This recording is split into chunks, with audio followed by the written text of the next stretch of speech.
Good evening, everybody. Good evening, everybody in the room here at La Fontana in the beautiful city of Barcelona. And very welcome of you who are joining us in the live stream. This is the IYTT. The IYTT is the International Youth Think Tank, and we have been running our 5th anniversary conference in Barcelona. My name is Urban Strandberg, and I'm the co-founder and director of the IYTT. By the end of this event, you will meet another co-founder, and that is Cecilia Malmström, our presenter further on.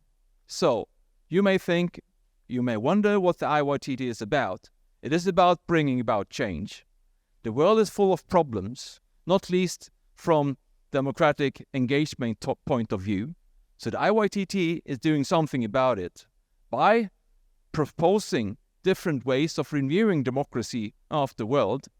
And that is what we have been doing here. 23 brilliant young minds have been working hard for 4 days, and they will soon present a list of proposals for making the world a better place to be.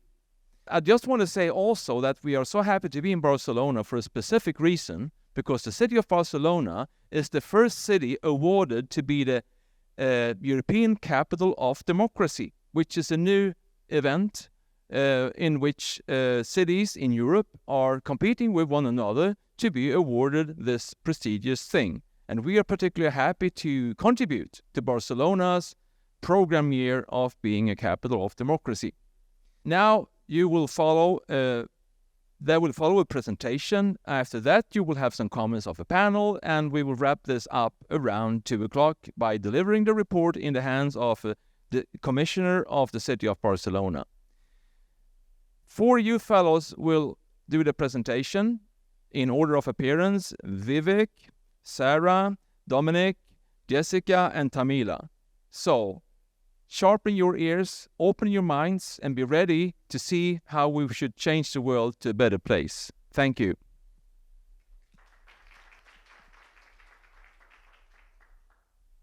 Welcome everyone to the 5th edition of the International Youth Conference, a path for democracy from engagement to impact. Ever increasingly, citizens are excluded from democratic policymaking, with their needs not being met, their voices not being heard, and their impact not being felt. And this, in democracies across the globe, has led to an alarming surge in discontent and disengagement.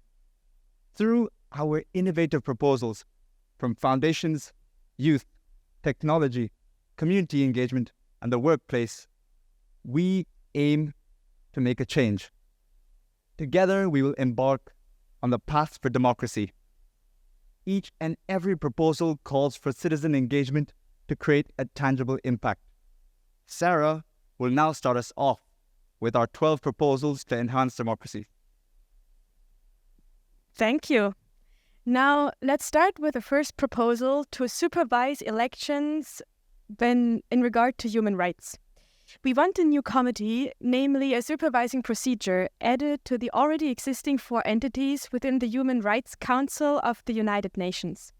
It will be triggered by any national election taking place around the world, and its task is to monitor electoral campaigns of parties running in these countries, always with the question in mind: does the content of this electoral campaign align with the international law of human rights? The results of the supervision are going to be made public through a report, and grave, manifest violations of the international law of human rights are to be flagged by the committee. From there on, it is up to the respective country to decide on any potential measures, and it is up to the international community to decide what to make of this information.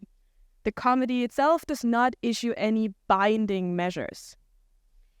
Now, looking at a community level, we propose a second policy.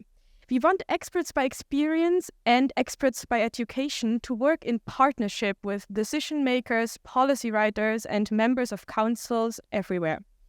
An expert by experience is somebody that has gained expertise through lived experience, whereas an expert by education has been taught their expertise. This model can be transferred to all situations where decisions are being made in order to allow this expertise out of the community to be heard. There will be a job role posted looking for an expert in the respective field. Following up, a random jury from the field as well is going to be selected in order to vote for which of these applicants is to represent the community. Finally, this applicant will receive a full-time job role and is from then on responsible for community engagement, engaging in debates, hearing their voice, writing policies, everything, just not voting in parliament. But to ensure transparency and accountability by the community, the decision makers themselves have to always respond to the question raised by these experts. Because the decisions that affect a community, all decisions have to be made in partnership with the community. And finally, to tackle the underrepresentation of youth in politics, we propose a youth quota in parliament. Now, this can be done through reserved seats or through a quota in party lists. And this proposal itself is inspired by already existing quotas, for example, in Kenya, or by gender quotas as they exist in many countries around the world. With this proposal, we aim to boost voter turnout, specifically amongst the youth, so we can better tackle issues that concern the youth, such as raising living costs, unaffordable housing, or unpaid internships. If we include youth perspective by quotas, I think we can lead towards a more forward-thinking and sustainable policy making. But I think before getting in, like the youth into parliaments, we have to make sure they get involved in politics in a very early age. So, Dominic? Thank you. Let's tackle a real issue. Not enough young people are interested in politics because they simply have no connection with it. Our solution, general elections. It's simple. Kids below the voting age can go with their parents on election day and vote exactly like in the real election. They get the real experience from an invitation to go to the voting booth with educational material. They put their ballot in a separate box. Their votes are not included in the real election. This does two things. It makes voting a habit from a young age, and it gets them asking questions about democracy now, not just when they turn 18. That's learning by doing. The result, we're going to see more of these kids voting as they grow up. Children will be the ones motivating their parents to go vote with them. That's how we build a future with a stronger voter turnout and a generation that really gets democracy. Speaking of which, the next proposal is about lowering the voting age and educating young voters. The proposal is based on the fact that voting age also comes years after driving, criminal responsibility, and working age. Voting age also comes after taxation age, meaning that youth work and pay taxes but are not entitled to vote. The proposal includes mandatory government system education starting from primary school onwards to guide the young voters and ensure that they have the proper knowledge to make informed choices when voting. For our next proposal, we have to keep in mind that youth are struggling to access job opportunities. The public sector is lacking youth experiences and competences. We therefore propose to integrate open positions within public institutions reserved for individuals aged 18 to 30. The proposal aims at having 5 to 10% youth representation in public sector departments. To make this come true, it must include fair pay and employment agreements. We are confident that this proposal would bring innovation in the public sector departments. It would also offer valuable experience to young people and help them prepare for the job market. Speaking of youth, they are one of the pillars of a well-functioning democratic society. The Dear Mayor program aims to implement a supplementary educational workshop program in schools that focuses on teaching the pupils how to write official letters to the political and administrative bodies. We invite experts trained to work with kids to inspire and empower the youngest population.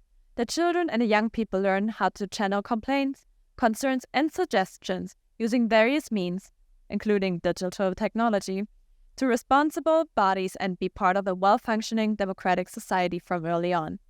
The idea can be implemented at either level, be it local, subnational, or national, starting from a single countryside school and ending with implementing it as a part of a wider curriculum. A tool that can be used in these workshops is the Citizen Mail website, which reconnects citizens to the policymakers. The interactive platform will provide a way of learning about politics through practical participation. The Mayor's Mailbox function will be the heart of the website, where citizens can post informal requests of change they want to see in their community.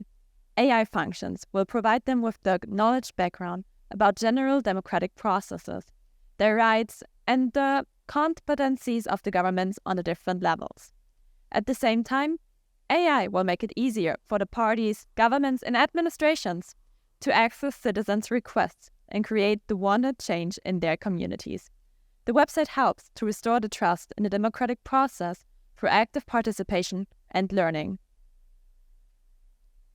As democratic tools are moving to a digital space, we propose a content recommendation regulation. Today, social media is the most used information source for young people, yet the content is barely regulated. The algorithms are based on personalization and therefore create polarization and echo chambers. This proposal suggests enforcing a law that regulates the amount of non-personalized content users are being shown on the social media apps. The aim is to broaden the horizon of the users as well as promote critical thinking. For example, this will be done by regulating at least 5% of your recommended content on social media apps that should not be based on your personalized preferences. In reference to the regulation proposal, we propose to involve citizens in the democratic process by introducing the Democracy Live policy tracking app. The app will send out polls to citizens periodically, which will be fast-tracked in the working agenda of the relevant governing bodies. The policy tracker then provides live updates on the progress of the policies, similarly to how one would receive notification from, say, a food delivery. This app would enforce accountability for governing bodies by making policy-making transparent, ensuring that the citizens' needs are prioritized. The app will streamline citizen engagement and enhance the effectiveness of democracy. With the proposal of a public sector co-creation space, we aim to bridge the gap between public sector employees and society. This will foster a sense of citizenship among bureaucrats and promote a dialogue with the citizens. A third party, such as an NGO, organizes the co-creation space similar to a hackathon. It will foster collaboration among the participants in a condensed time frame. Participants will be asked to solve a burning issue with the most effective and creative solution implemented in the end. The proposal of a co-creation space will incentivize bureaucrats to feel more connected to the public and recognize the impact of their role in democracy. By proposing democratic world cafes for companies, we conclude this presentation by shifting the attention to someone who is very often overlooked when we talk about democracy, the private sector. We are not imposing political opinions on the private sector, yet offering an informal initiative for private sector employees. The Democratic World Cafes are organized as collaborative group discussions. The participants engage in rounds of rotating small-round conversation with public sector or NGO representatives, and the discussion will be focused on specific social and political issues. Advertised as a team-building activity for companies, the Democratic World Cafes encourage meaningful dialogue within the private sector. Democracy is about everyone, and the private sector will not be overlooked. Our holistic proposals will be incorporated into the International Youth Think Tank Democracy Handbook to empower individuals, mobilize communities, and nurture democratic governance. Crucially, we aim to catalyze change in policy at the local, national, and global level. We thank you for joining us in our journey on the path to democracy and hope that you leave today with a renewed worldview, a genuine curiosity, and a drive to make a change in your own communities. Thank you so very much for listening. And now we gladly open the floor to discussion.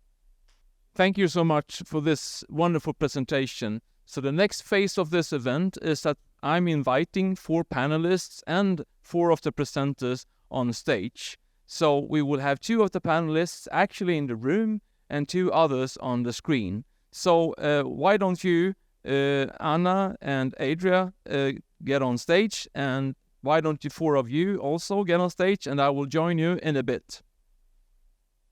So the panelists will first give 5 minutes reflection around what they have been listening to, and then there will be responses from the presenters, and then we will open up the floor.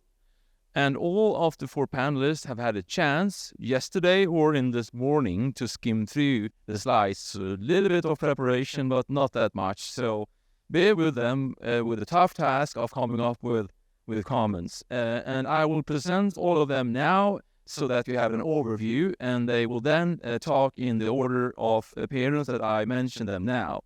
So on screen you have Cecilia Malmström. She is the IYTT co-founder. She's a non-resident senior fellow at the Peterson Institute for International Economics, and she is a member of the IYTT reference group. Welcome to this event, Cecilia. Then we have Anna Teronkosi, who is the director of the International and Iberico-American Foundation for Administration and Public Policies, among other things. And Anna is also a member of the IYTT reference group and a resident of Barcelona, but she has not the possibility of being here today. Anna, you are so very welcome to this day's event. Then we have another Anna sitting just beside me, and Anna is a manager of exploration and enabling labs within the mobility industry, coming all the way from Gothenburg, Sweden to contribute here today. Welcome, Anna. And then we have Adria Ballester, who is the founder and street volunteer in Barcelona. He has founded the Free Conversations movement, which has for 7 years now given the opportunity to people to speak out. And he will speak out here within a bit. And Adria, we're so happy that you are here today. So this leaves us with Cecilia, who will be starting commenting today's presentation. Cecilia, the floor is all yours. Thank you very much. Buenas tardes, Barcelona. It's great to hear you. I'm so unhappy I can't be with you in person, but it was really refreshing to listen to you. And waking up today with more gloomy news about populists winning in different countries and the world really in a miserable state. We do need new, fresh ideas on how to revitalize democracy. And I think your approach on trying to foster a new democratic climate that really takes into consideration young people on all levels is really inspiring. So let me just say that to start with, and I cannot comment on all the 12 proposals, obviously, but that I like the way that you try to engage young people from the beginning via training, via mock elections, and then putting them into the election booth themselves, and then also making sure that on all levels there are youth represented so that they have role models and so that young people's voices are heard in different levels. The idea on voting, lowering the voting rights for people to 16 at the age of 16 is of course something that has been debated for a long time. I think Austria and Malta has it already in the European Union. They have a level of 16, and in Greece it's 17. And for the European Parliament elections next June, also Germany and Belgium will lower its age to 16. So this will give us a fantastic opportunity to see how this works and how to engage with young people. As it is so rare, there's very little evaluation and research. One has been looking at Austria to see the trends there, and actually found out that those between 16 and 18 actually voted to a higher degree than those in the next cohort from 18 to 20, which is something to think about, whether it is actually fostering people from that low age, or whether we need broader engagement for young people. But of course, you have solutions to that as well, via your democratic training, via the mock elections, and so on, and via to set out quotas or different kind of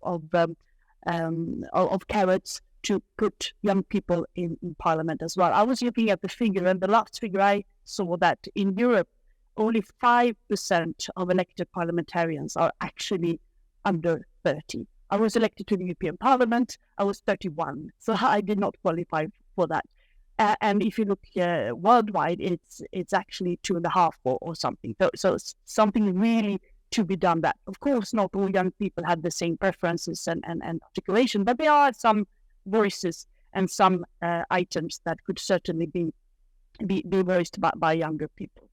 I was thinking a little bit also about your junior elections as a sort of mock elections, going with the parents to see how it is actually done in the booth where you cast your vote, and wonder if you were thinking about linking that, because they will have no practical outcome. You will just present the result, but it will have no practical outcome of the actual elections. But if you could link that to the sort of engagement where you wanted to engage the citizens in the letter to the mayor, for instance, or in the citizens' mailbox, and if that could be a joint educational package for young people on how to engage with their communities. These were a few thoughts that I had, but I really liked your approach. Also, of course, with all the elections coming up here and the Human Rights Council having a bigger role on that, that would be very welcome, I think. But of course, you have some of the least democratic states in the world who are actually members of the Human Rights Council, such as Eritrea, Afghanistan, and Russia. I think Russia was recently thrown out, but still. So that could indeed create a problem. But giving them the peer review from the highest level is a good way to try to reinforce the responsibility of these countries sitting there. So thank you for your efforts. I know you work really hard these days, and it was very refreshing to read it. And you as you said at the end, it gives hope for the future. Thank you. Thank you so much, Cecilia, for these valuable comments. So now, Anna, we are so curious to hear what you have to say. Welcome. The floor is all yours. Thank you so much. I was just saying that I'm really, really sorry not to be in Barcelona, which is indeed my city and the place I really love in the world. And it's not because I cannot come here today, but because I'm working in Madrid. And maybe as a case to study democracy, I must say that Madrid nowadays is a meet quite interesting, to say the least, handover, which is affecting all levels of administration, politically and not politically, and that's where I am. I am amidst this crazy handover, so I could not travel earlier to Barcelona this week as I would like to do. As you'll see, I have my luggage here, and I will try to leave this gift tonight, but it's too late for this event. I was also elected as member of the European Parliament at the age of 31, so I do not apply for that. But I was remembering while listening to you that I was really engaged in politics very, very, very early as the age of 15. And when I think about the reason for that, I do always understand that I did it because of the Spanish momentum. We were running out a dictatorship and jumping into democracy. And probably if it was not that, because of that very momentum, I would do different things than politics. The momentum is important because, as Cecilia said, probably nowadays there is less evidence that we are in a very momentum, but I do think that we are. And how do we are in a very, very momentum? Miserable situation in the world, difficulties to be part of the decision making, as you said, and many, and in a moment in which decisions which about how democracy works, how the political deliberation is built, and how will it's really something that will affect in a very short term. How are we going to live in the next many years? For those reasons, I was really appealed by what you are proposing on political engagement of young people. Being member of a parliament, being elected, being present, it's something very important. I don't deny that. But all these proposals you do in the everyday for improve engaging in the everyday are for me very interesting. I want to underline 3 of them. First of all, the dear mayor. My first political engagement was local, and it was in a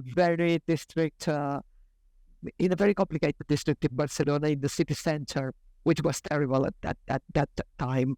And that allowed me to learn not only about politics, but also about people and human conditions. Dear Mayor is a very, very good starting point to be engaged in something which is which means a lot in civic and democratic education, being engaged in your own community decision making. And I think that that should be a strong line in which we can work in the future. Second one is the idea of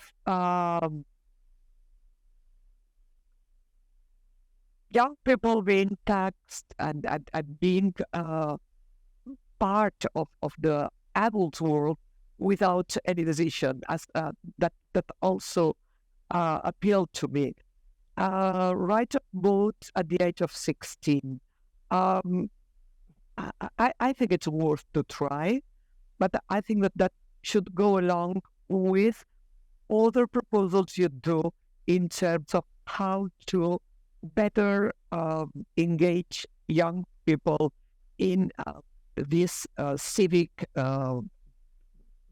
education or civic engagement.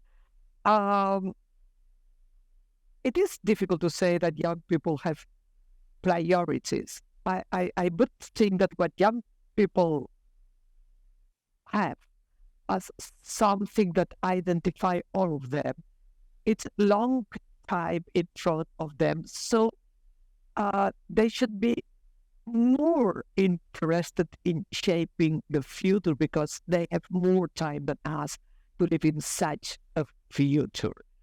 So I would not talk on young people priorities, but on the need to really be engaged. And I will underline some of your proposals, but especially I would like to underline the idea of how do you feel democracy is important and the possibility to convey to your colleagues of your generation the reasons for that. I think that you're proposing a number of tools. I cannot jump in all of them, but I would add to that how to pass this message through your everyday life, in your everyday activities. Looking forward to talk more in depth about that. Thank you. I do not want to steal your 5 minutes time from your 5 minutes, and I'm happy to stay here to listen to you. Thank you very much. And Urban, my news is that. Thank you so much, Anna, for being with us and sharing your thoughts. And I hope that you could stay along a bit so that you could follow the continued discussion. So now, the next Anna, it's your turn to do a little bit of reflections. Thank you so much, Urban. I feel like the days of hope are here finally.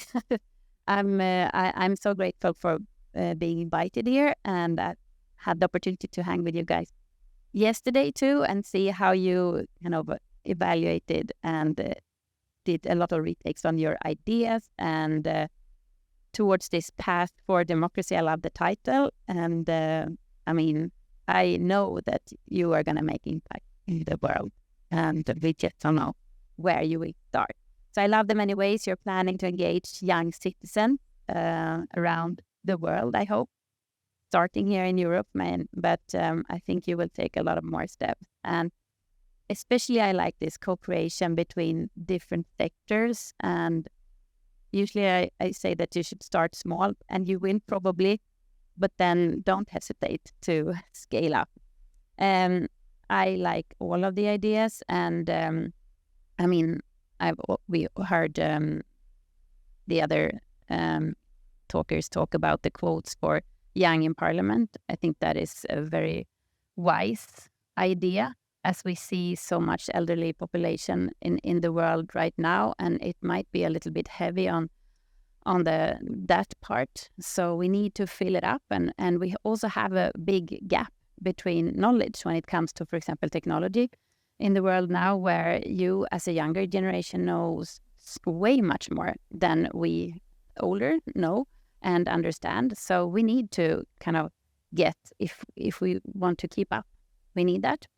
Also, I love the junior elections. First, I thought it was like in schools, but then when you like developed it was more like for like the same as the parents. I grew up having junior elections in my school in Sweden, and that was very positive when the school did have those elections, and we got to know where our school was politically, and we of course compared with our parents and so on, and that is very engaging. Not that I became a politician, I became an engineer instead. So I know how it is to be young and woman and be a little bit alone, because I've been working with almost only men in my life, except now in my innovation lab where we're 50-50. And that's only gender. We are also very cross, like cultural. And I like how you discuss about the Dear Major program, because I think that goes hand in hand with this junior elections also, how to boost, because you're not only boosting the kids here, you're boosting the families, because it's a lot of people out there that don't vote because they don't care, because they don't understand the political system. I don't really understand the political system too, to be honest, because I think it's so complex. I know that I can find everything if I look for it, but it's a little bit too many clicks these days. And something that is close to my heart is the content recommendations regulation, as I care a lot about well-being and mental health. And I think you're onto something really important there. I know you struggle a bit with how and where to start, since this is a huge area. And my question here needs to be around who to team up with, because you can't do this alone, even if we need the passionate people that starts this. But what roles in public and industrial sector would you start reaching out for? I asked you yesterday, if I hire you and we start on Monday, what would be your first step? Because you got to start somewhere. And well, I would for sure come to your Democratic World Cafe. And I would also hope that it's not only like a single company event, but it's like cross-sectorial. Bring the civic, bring public, bring academia, bring industry and kids and, you know, all ages and cultural background. I would like to see that happen, and I know that you guys can do it. And well, I also think about that democracy that tend to mean different things in different regions, and the context vary, the cultural context vary, and so on. And I'm just like thinking about, have you thought about how your different proposals could roll out and be broadly applied in different parts of cities or countries? And is it only Europe you're thinking about, or like where is this heading, and how? Because you also see the struggle, I know that. And of course, since I come from the corporate world, I would like to hear, like, where would you start? And you've been discussing a lot about the public sectors, but where would you start in the corporate world? What would be your tactics there to kind of reach out and make them help you to maybe communicate in a broader way, or like, what would you like to have help with there? And also when it comes to citizens, so what citizens would you reach out for? Who would you focus? Who would you not focus, maybe? And does it matter who you focus? And does it improve their everyday life? and we're all part of the society. So yeah, I have lots of questions, but thank you so much. It's very inspiring. Well, I would like to start by thanking everyone for organizing this. I know it takes a lot of time, efforts. It takes a lot of connections also. So I would like to thank Urban for that and his team. So, secondly, when Urban contacted me some months ago, there was like this nice email, and I thought, well, he mentioned there were more than 500 and more, almost like 600 people, right? Like they were applying to come here today, and I thought, wow, that's a lot, I mean, and then only 24 were selected, and since I came here, I think I first met you all like a few days ago. I have no wonder why you are the ones who are selected. I think there's a lot of talent here. There's a lot of people who have a lot of willpower to change stuff. So I'm very happy to be here because I also get inspired by you. I've been listening also many of your ideas. As a normal human being, I have my preferences, right? There's some of them I like them more, some of them I don't like them that much, or I don't connect that much with. I just hope that I hear that there are many ideas that have big inspirations, and as Anna say, I hope you don't lose the focus on benefiting the regular people lives, right? Every time I think about doing some activism on the street or taking action on politics, I always think about my neighbor. Her name is Rosa. She is like 56 years old. I say how she will benefit from that, right? Or my friend brother or my teacher. I don't know. So I hope you don't really lose that focus. I hope when we will be asking questions, I hope you don't find them harsh, because I think the reality will be even harsher. I'm not trying to be. I mean, I don't want to be pessimist, but I just want to show you the reality. But I also think that the reality is harsh. But I think here there are many people who have great potential to become great activists who can achieve stuff, at least, So I took a lot of notes, I know. Well, I found when I hear about your ideas, I also find it very interesting how nowadays technology is very involved in politics. I remember my grandfather, he told me that back in the 60s, he once stole a bus, and he kidnapped the bus driver, right? Because he's dead already, I can say that. I mean, it's okay, he won't go to prison. Anyway, so because he thought there was something going on that it wasn't fair in the city, and back then not everybody had a car, right? So him and his friend, they stole the car and the bus, and they just went there. I listened to many young people because of my job, that they want to change stuff, and they are very willing to do things or to have ideas related with technology. But what I like the most about the ideas that I've been hearing for a couple of days is that even though some of them involves technology, which I don't think is bad, but what I like the most is that most of them, they are connected with values like humanity, creativity, and consciousness. I also hope you don't forget that revolution always should be fun. There are hard times, but at least I hope you have fun. And last but not least, I hope you have critical thinking. You will find many people with a goodwill that they want to achieve the same as you, or they want to work together with you. I hope you don't have the need to fit into a group. Like, if you have your own thinking, just follow what you think is correct. Even if you have the same goal. I mean, it's good you try to team up, but don't forget that you all have your very individual personalities. And also, when I was saying about the values thing, I was thinking also about you, Dominic. You are from Ecuador, right? If I'm not wrong, Ecuador has now a president. It's Guillermo Lasso. No, it was Guillermo Lasso. It's not correct. Oh my God! But if I'm not wrong, the current president of Ecuador is somebody who were focusing a lot on economics.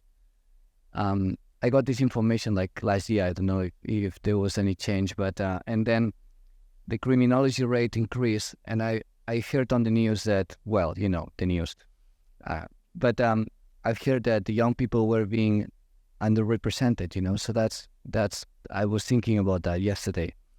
So there's not much left, I have to say, just that I hope from this conference you get contacts, you make friends, you connect with people, and you take actions that you will remember in 10 years from now. Yeah.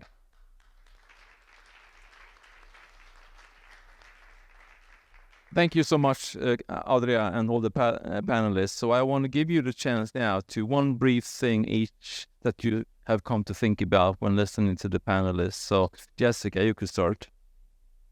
Thank you. First of all, I would like to thank everyone for the appreciation of our projects. We really worked hard the last 4 days, and we did notice that our projects all really well go together, and especially the junior elections and all the education programs we designed really just implement them all at the same time, and we probably will have a good society then, very democratic one. And in the end, it was only 4 days. So especially with more difficult topics like the human rights issues or our content regulation guideline, there just needs a way more research than 4 days can provide us. And that's what I love about the report handbook. It's like an inspiration source that everyone can take out from and just continue our great ideas. So thank you for the comments. Thank you for passing me the mic. And I also wanted to thank you all for being here, listening to our proposal. We honestly worked so hard to be able to kind of come up with something like this. And I think what was the most important part about this whole endeavor, so to say, is that we got this feeling of agency, I think, all of us, by trying to cooperate, by discussing, by sometimes even in a positive manner arguing over different tiny details of those proposals. I think it made us feel like we are really capable of doing something, and we are really capable of making that very impact. And referring to one of the honest questions on private sector, I wanted to tell you that our very last proposal was actually this very first step, of trying to bring this private sector closer to the society, because during our discussions in our small group, we also realized that private sector is very often, so to say, underrepresented and excluded from the rest of the societal political issues, and we decided, okay, what if we try to invite some public sector representative, NGOs and so on, and just make them talk. We don't want them to do anything specific yet. We just want to try to raise this awareness and to raise the consciousness. And we think that is a very first important step, in this direction to something bigger and more democratic, probably. So, yeah. Well, thank you so much for your insights. I think it's really valuable to hear them all. And when I was thinking about your question, like how can we apply to every one of our countries, is that when we were talking in our groups, we were discussing how is this applied to your country? And we were thinking, okay, we don't have enough education to go to vote, but for example, in Ecuador, it's already lowered the voting age. So we were saying, okay, what are we lacking in our own countries? So I think that's the procedure here. We can throw these ideas and see how the countries can apply to themselves. And maybe that's the beginning. And yeah, thank you so much again for your insights. I think conferences like this really show you something about this whole idealism thing that you were mentioning. And I think what we learn is that it is important to keep this idealism. And I feel like that's really important to keep it, like, I don't know, in your heart and your mind.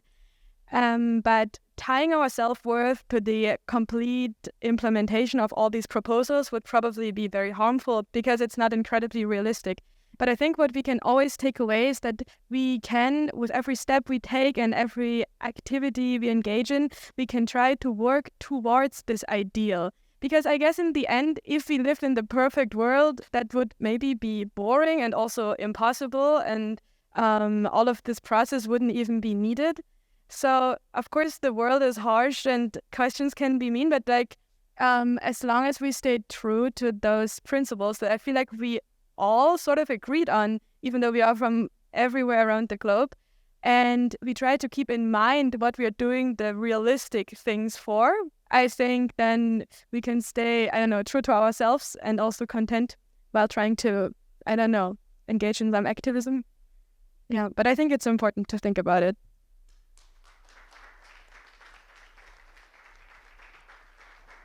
We have time for one question from the floor before we go to the last thing of this event. So is someone wanting to say something? Yes, we have someone.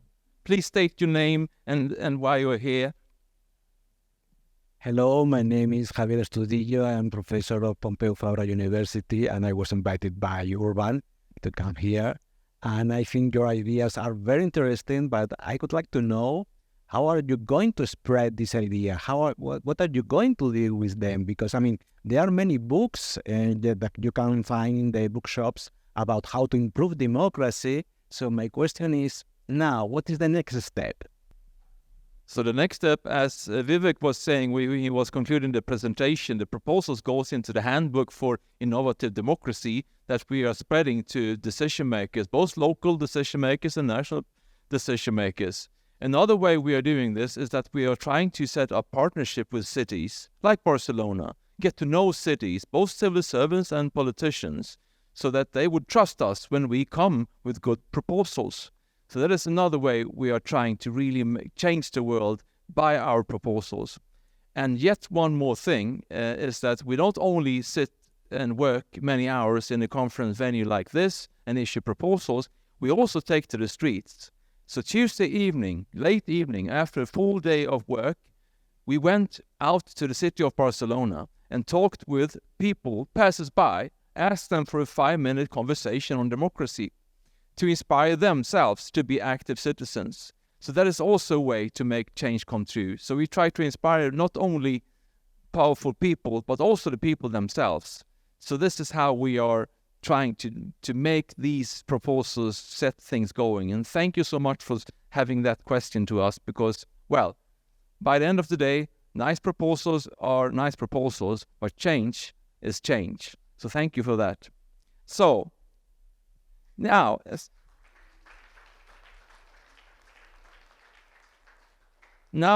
my privilege to welcome the Commissioner for International Relations and City Promotion for the city of Barcelona, Pau Solania, sorry for the pronunciation, who has been graciously enough to come here and listen to the presentation. And you will come up to me and you will receive the report in your hands from Vivek, and then you will do a few minutes reflection. What is the takeaways from you? What could the city of Barcelona take with to learn from what we are proposing? So a warm welcoming, Pau.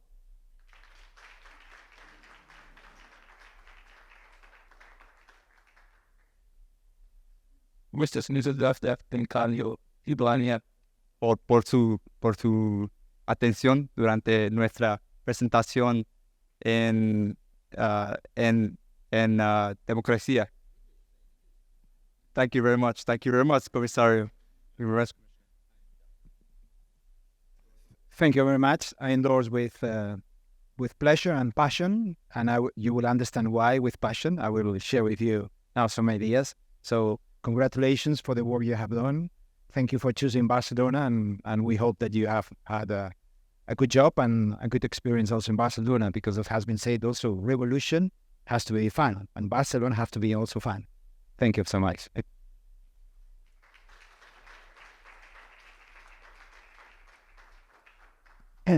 Well, thank you very much for the invitation, and I say you hello, those who are here, and also Cecilia Marstrom and Ana Terron.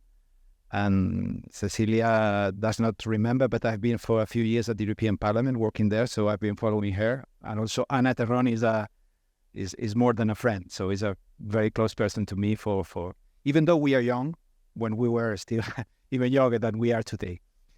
So I would like to share with you 5 comments, because you don't know, only Ana remembers, but I've been a youth activist with some responsibilities. I've been, among other things, I was the president of the European Youth Forum between 98 and the year 2000.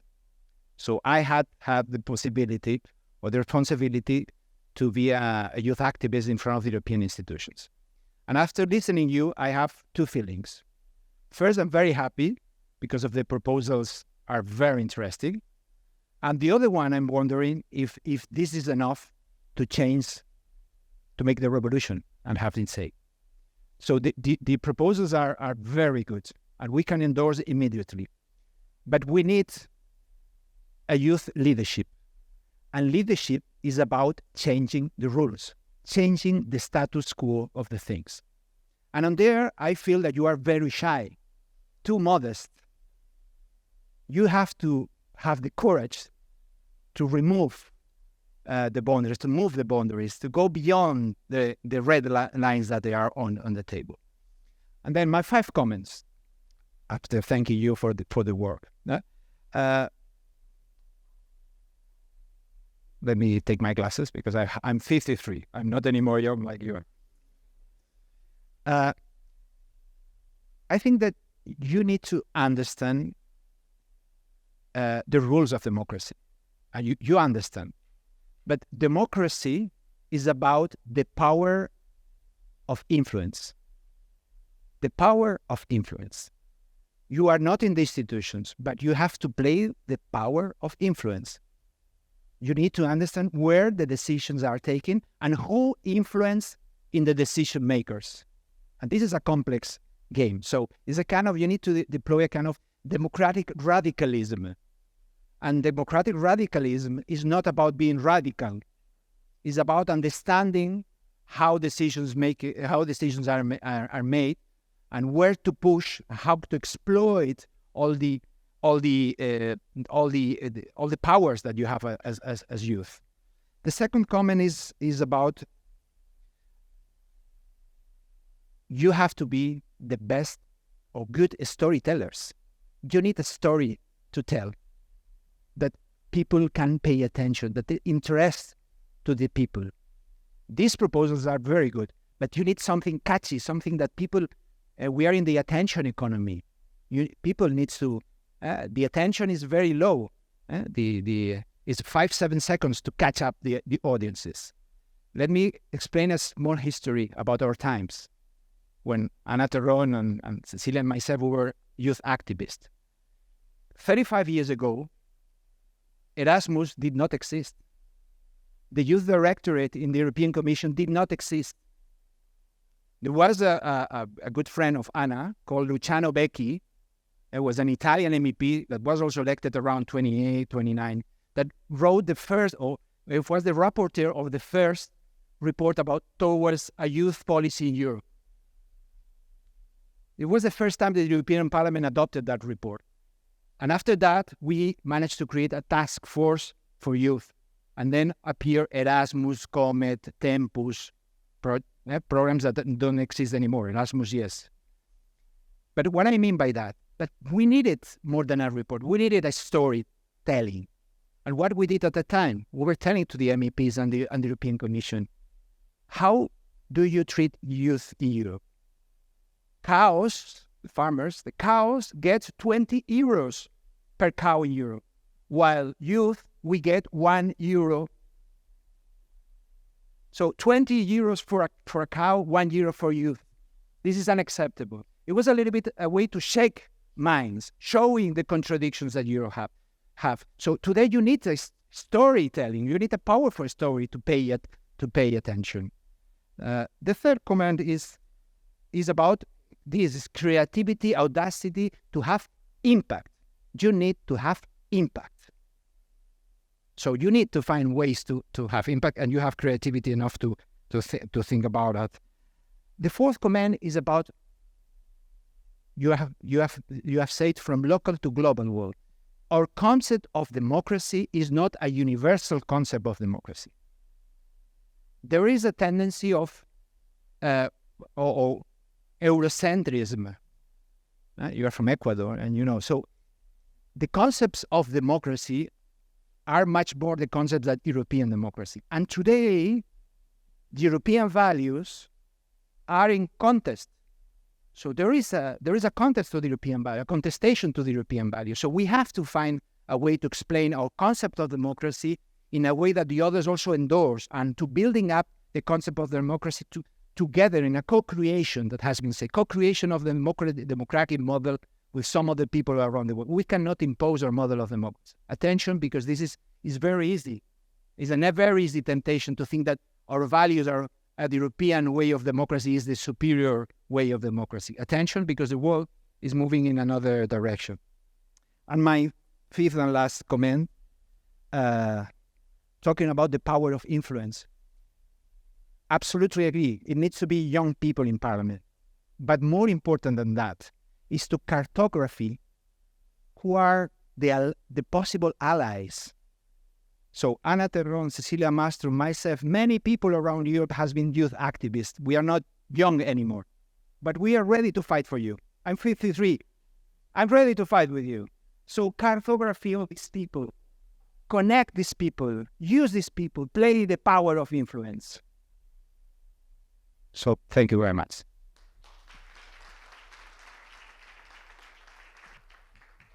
Thank you for your lovely words, and just to echo your spirit. I used to say to youth fellows that you should stay radical but be polite.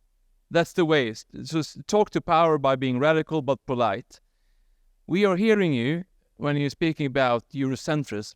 The next IYTT Youth Conference will run in South Africa in August next year, and we will do that because we want to learn. We Europeans, as a European organization, we want to learn from Africa. And we will do that by engaging African youth in the processes that we have up till now been running in the IYTT. We are teaming up with an amazing youth think tank in Zimbabwe. They are basically doing what we are doing. And we will run the conference in South Africa and learn very much from that and develop democracy from a global point of view. So thank you for underlining that. So, thank you, all of you, the participants of the conference working so really hard, the panelists, Pau, and all the audience here in the room and in the live stream.